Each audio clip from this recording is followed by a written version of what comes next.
will we honor it? Will we etch the sanctity of holiness to every single unit of time and every opportunity we have?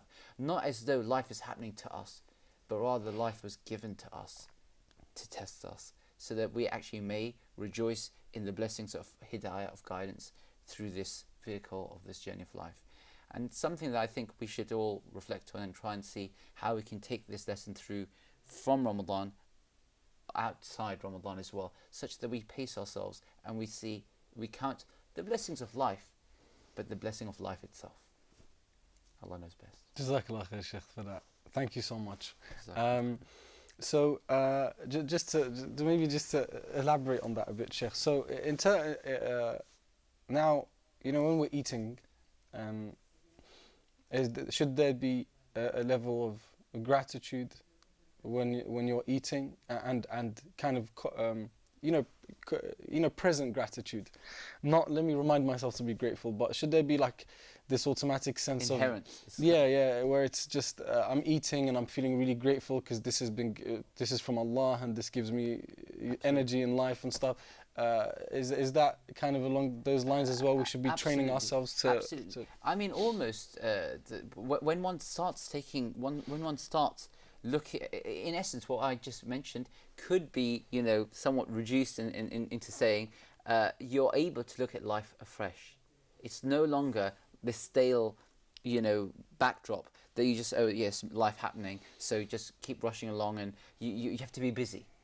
So now you're actually able to reflect, and you're able to lead a considered life.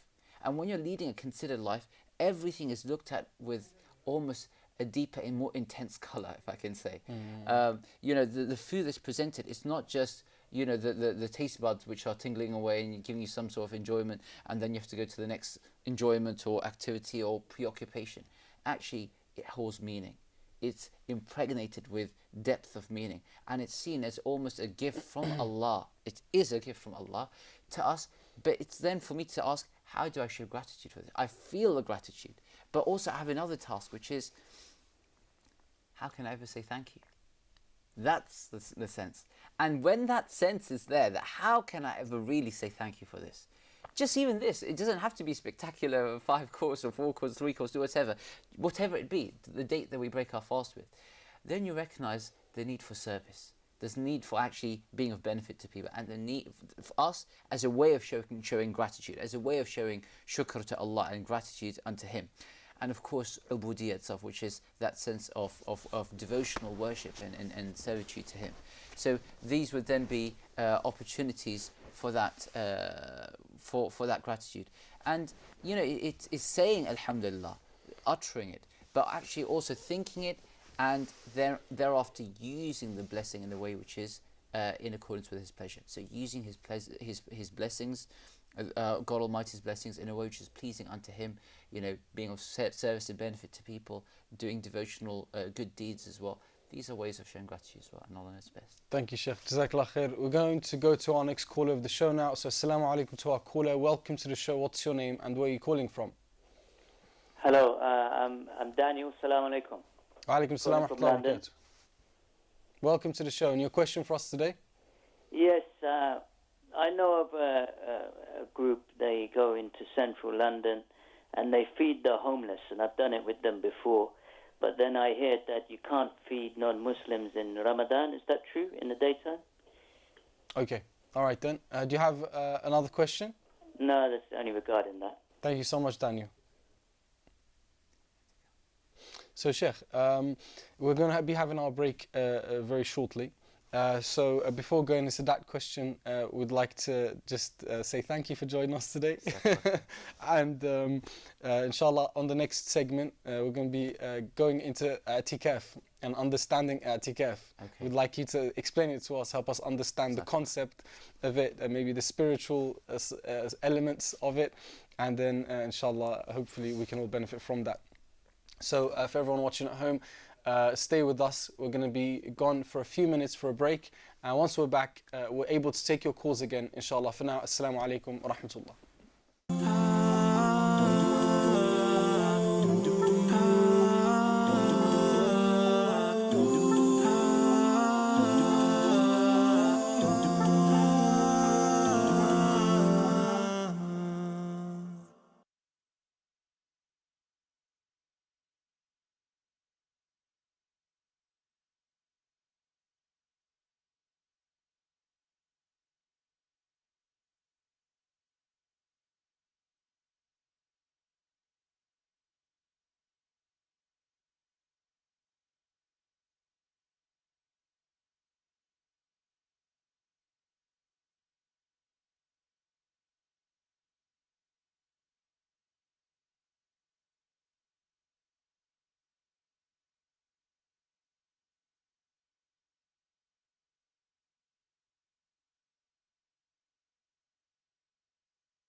Alright then, Assalamu alaikum wa rahmatullahi wa barakatuh. Welcome back to everyone watching at home, inshallah. So we're going to go straight into our next caller now. Assalamu alaikum to our caller. Welcome to the show. What's your name and where are you calling from? Assalamu alaikum to our caller. Welcome to the show. What's your name and where are you calling from? Wa alaikum salam wa rahmatullahi wa barakatuh. I have a question for Shaykh. It's regarding zakah. Yes, you can go ahead. For example, if you've saved like £10,000, how do you remove zakah?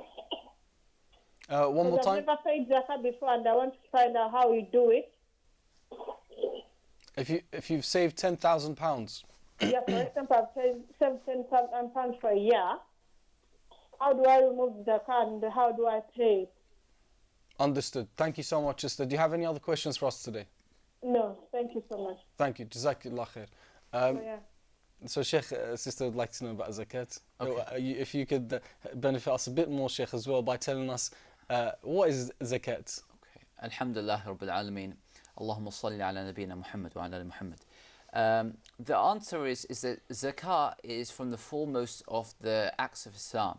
It's not just an act of charity, which is sometimes understood in the English language as being something which one does if one wants to or not if one so on.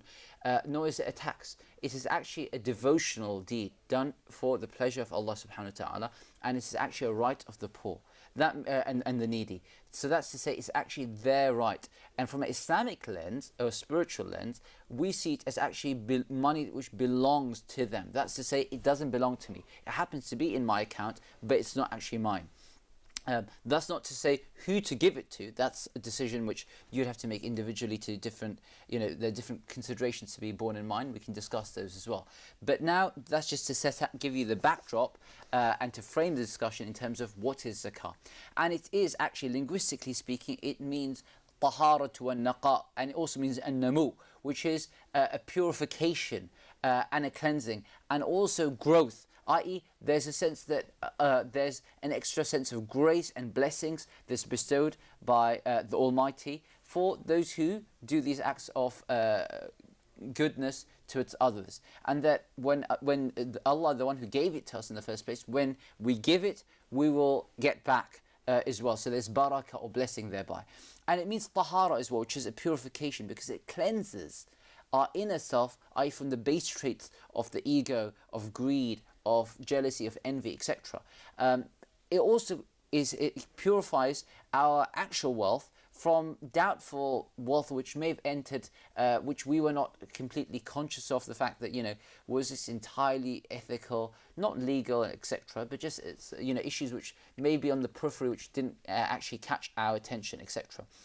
So these are some of the blessings of zakah. And the Prophet ﷺ said, "Man ataahu Allahu malan falam yu'addi zakatahu mithla lahu yawm al-qiyamati shuja'an aqra." He stated some of the ramifications in the hereafter for not paying zakah. This is for those people who are due to be paying zakah. Who's meant to be paying zakah? Anyone who has the minimum threshold of wealth, which the Prophet ﷺ set out in his teachings. And this is known as the nisab. It's that minimum floor of wealth, which if you own it, you're meant to be paying zakat. So it's that minimum amount of wealth which any outstanding debts which you owe others, that's being deducted. Or, for example, goods which are already being used by you. Other than that, the actual, if you're disposable income, so to speak, that you have, if it is nisab, equal to nisab or above, then you are required, from an Islamic lens, to be paying zakah. That's from the Quranic perspective. Now, how much is the nisab? The nisab varies from various sorts of asset to asset. But the assets that most people have nowadays, which will be cash, gold, silver, shares, pensions, etc., CTFs, all of those basically come under zakat al-naqdain, which is of what would have been gold and silver, and nowadays the contemporary equivalent. So that being the case, the nisab was set by the Prophet Muhammad ﷺ as being 20 mithqals of gold, 20 mithqals of gold, or 200 darahim of silver. 20 mithqals of gold is said to equate to around 87.48 grams of gold. 87.48 grams of gold. For silver, the estimation varies from around 595 grams to 612 grams. Between 595 and 612. In silver, it's a very small difference, actually. It may sound like a bit of a difference. It's actually a few pence, probably, of difference. And inshallah, maybe after the next break, I can give you the current today's value of the 87 grams, 87.48 grams. But it equated, last time I checked, around a few days back, to around 2,727 pounds sterling for gold, and for silver, it equated to around 248 pounds sterling as well, GBP. And which nisab to use? There are different views. Some say you can maybe use gold for all your cash, gold, silver, etc. Just sum them together. Others disaggregated them rather. And the third view, which is what I personally go with, but it's just another view, which says, they ask the question, what's the function or purpose of a zakah? Okay, it's the enrichment of the poor from by this small amount that we give 2.5% on these assets. So which of these two options, gold nisab or silver nisab, is more advantageous to the poor and needy? The answer is that it would be the silver nisab, only because a few extra people would pay. Not the extra that each person would pay extra, but simply those only the poorest of the poor would be those who are receiving the zakah, is the point. So nisab of silver would be around 248 pounds of silver. But you're meant to check it on the day, and inshallah you can look online, and we can also echo the figure towards the end of the program, perhaps. Now, coming just to your actual questions, the question of the sister who called in regarding how to pay zakah. All you do is you have to check three things specifically. They're what I'll call the three rules of zakah for most of us here, given the fact I'm assuming there aren't any farmers with cattle and so forth that need considering such matters, agricultural matters. So for us, three rules. Let me say this again. Personal assets, business assets, and debts. Personal, business, and debts. Rule number one is all personal assets pass exempt of zakat. There's no zakat that's due of any personal assets except for cash, gold, and silver. But there's no zakat on your house, on your car, on your clothing, on your spouse, or anything else for that matter. It's only on cash, gold, and silver. Okay, so that's rule number one. Cash, gold, and silver, all of that is zakah's due on that, but nothing else from your personal assets. Business assets are those assets which you bought. You bought it with the expressed intent of reselling, of buying and selling. So not that, inshallah, I'll sell it one day, and even that's open to question, but you're buying and you're selling. So an asset which you bought with the intent, the important word beginning with I, with the intent of resale, that is always zakatable, and it's to be paid zakat not just once you've sold it, but even in the interim. This is the opinion which I'm advancing here today. There are other positions as well. So the point is that but here's the point. Rule number two. Rule number one is cash, gold, and silver, all included. All other personal assets are excluded. Rule number two. Business assets, anything that you bought with intention to sell, you have to pay zakat on it even before having sold it, and you include the value at the market value today on your zakat date. And lastly, any debts which are owed to you, which haven't become bad debts, which you still intend to reclaim, and you haven't lost hope of recovering, then they're also due within your zakatable liability, zakatable assets. And you gather those two, cash, gold, and silver, business assets and debts, and pay 2.5% on it. And Allah knows best. Thank you, Shaykh. We'll be back after a few minutes for a break, inshallah. For now, assalamu alaikum wa rahmatullah.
Assalamu alaikum wa rahmatullahi wa barakatuh. Welcome back to today's Ask Eman show. We're back for the last part of our show. So if you have any questions, brothers and sisters, this is the time to call. We'll be here for another 10 minutes, inshallah. For you to either give us a call or send us your questions, dial 0203 515 0769. Otherwise, send us your questions to our WhatsApp number, email address, or you can send it on our live stream on social media, inshallah. Assalamu alaikum, Shaykh. Welcome back after the break. So, Shaykh, I'm very keen to get into the question of i'tikaf. But before that, if we could quickly cover the question which we've missed about feeding people in the month of Ramadan. Okay. Alhamdulillah, wa sallallahu sallam wa barak ala rasulillah. The question, I think, that the gentleman called in asking, he says that he sometimes some people go out, let's say into central London or anywhere else for that matter, and feed homeless people. But he'd heard that there was a question mark that had been placed in his mind, so to speak, about feeding people during the daytime in Ramadan. So is that something that one's meant to do or not? First and foremost, which one should state at the very offset, or the very onset rather, that feeding of people generally, and especially homeless and needy people, is one of the great acts of Islam. That you find in the Meccan surahs, chapter after chapter, passage after passage, dealing with the virtues and the merits of feeding people and taking care of such needs. Because ultimately this is God's gift, Allah's gift, the food that comes to us, and whoever can share this amongst others is doing a tremendous service, an act of devotion also to the Almighty, inshallah. So that's something that should be stated clearly. And the Prophet Muhammad, upon whom be peace and blessings of Allah, stated when he arrived in Medina, if you like, in his inaugural speech, he said, Ya ayyuhan nas, أفشوا السلام وأطعموا الطعام وصلوا الأرحام وصلوا بالليل والناس نيام. So you can see these words which almost rhyme in a way, which he said, O people, spread the greetings of salam, of peace, the greetings of peace. Feed the hungry, or feed people, just feed them. And then he said, and join the ties of kinship, and pray during the night when people are fast asleep, and you should all enter paradise bisalam, with the greetings of peace upon entry, or with ease. So the virtues of feeding the homeless are numerous. Now onto the issue of specifically within Ramadan during the daylight hours, is that a good idea or not? So this question, as I said, emanates because there's a discussion amongst some of the classical historical figures and authorities when it comes to the question of, are the furu' of Islam, so the subsidiary aspects, are they some things which are addressing just Muslims or the wider communities as well? There's agreement and consensus amongst the scholars and the overwhelming majority of them, in fact all of them, that the actual core teachings of Islam, the importance of belief in Allah, in God Almighty, in His oneness, of worshipping Him, being devoted to Him in the life of the hereafter.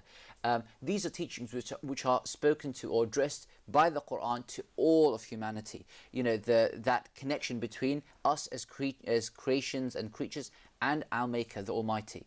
So that's agreed upon. But when it comes to the other aspects of Islam, are they addressed to just Muslims or others as well? And the reason why this question came was not out of some sort of, keenness of just spreading it and thinking that it applies to everyone in a very universalist sort of approach, but actually from the angle that Allah describes certain conversations in the Quran that will occur in the hereafter. And some of the people who were not admitted into paradise and went to hellfire would be asked, what were the things which drew you into the hellfire? And they said, we didn't believe in the Almighty. This much would make sense to a Muslim mindset, because we understand that not everybody, but the point is the default position if someone, so we can't say about an individual person is what I mean to say, but the default position is disbelief is something which carries a hefty consequence in the hereafter. So and it's an eternal sort of thing. So the point is that they say we didn't used to believe in Allah, And we did not used to pray, and it states various other things. قالوا ما سلككم في سقر قالوا لم نكن من المصلين ولم نكن نطعم المسكين وكنا نخوض مع الخائضين. And it mentions نطعم المسكين as well in that. But the point is, so if the subsidiary or the furu' of this Islam also apply, then what else? What else does fasting, etc. And are you then, helping forfeit that or break the sanctity of the month? That's where the question really is coming from in terms of the mental landscape.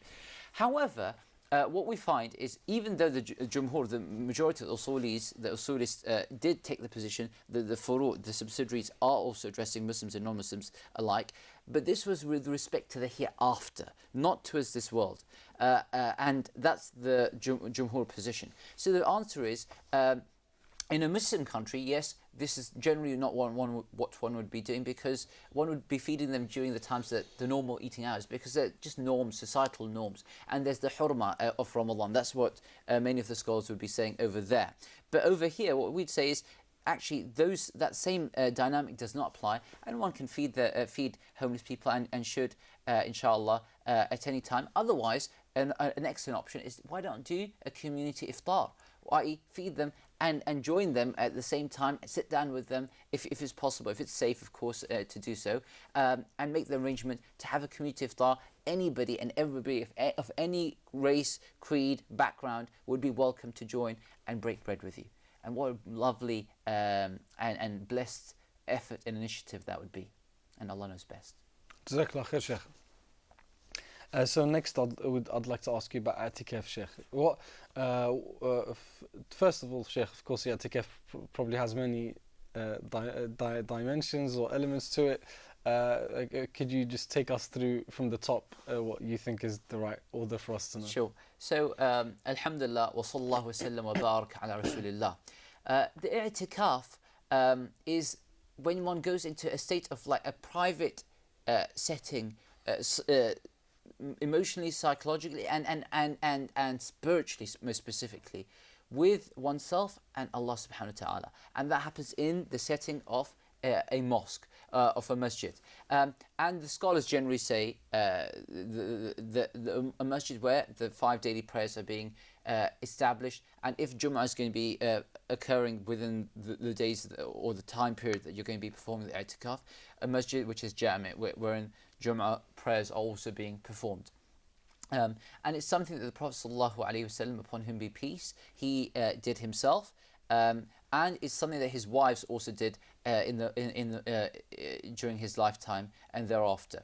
So that's the backdrop, and it's an act of devotion. It's a ritual act of devotion, an act of ibadah, and it's just that one time. And we spoke about earlier on about the importance of that sort of downtime of reflection, of almost taking time to think, consider, having that considered life that one leads. And this really feeds into that. And it's according to the majority of scholars, from the Shafi'iyya and the Hanabila and the Ahnaf, rahmatullahi al-jami', they state that actually a sa'ata min al-nahar, just a moment of the day or an hour of the day, rather, would suffice, not suffice, would be the minimum amount of time for i'tikaf. Other scholars, such as the Malikiyya, said the least that we know of i'tikaf occurring was for a day and a night, so they then preferred that to be the case. There's a question as to when does one enter the i'tikaf. If one wants to do the full 10 days, the last 10 nights and days. So when would one enter i'tikaf? There are two broad positions on this. The mass majority position, other than Imam al-Awza'i, Layth and Thawri, but the full madhab say that one enters before the sun has set on the 20th of Ramadan. And that's when one would enter after Asr Salah and before the Maghrib. And Allah subhanahu wa ta'ala knows best. Thank you for joining us today, Shaykh Abid. That brings us to the end of our show. I'd like to thank everyone who joined us at home as well. For now, Assalamu alaikum wa rahmatullah.